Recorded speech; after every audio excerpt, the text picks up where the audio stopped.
A ndodh në ndonjë nga planetet e sistemit diellor ku një ditë zgjat më gjatë se një vit?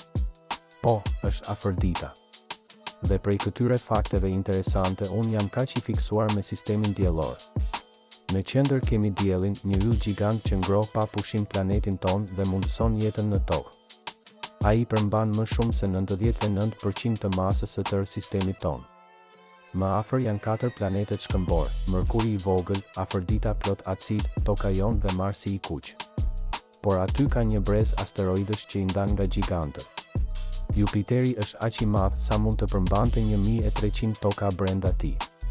Saturni vjen me unazat e tij spektakolare prej akulli dhe shkëmbinjsh. Uranin dhe Neptunin i quajmë gjigant akulli sepse janë plot ujë të ngrirë, metan dhe amoniak. Dhe në skaj, Plutoni i vogël, që dikur ishte planet i vërtet, por tani është thjesht një planet xhuxh. 8 planete zyrtare, qindra hëna, dhe ende po zbulojmë çdo ditë.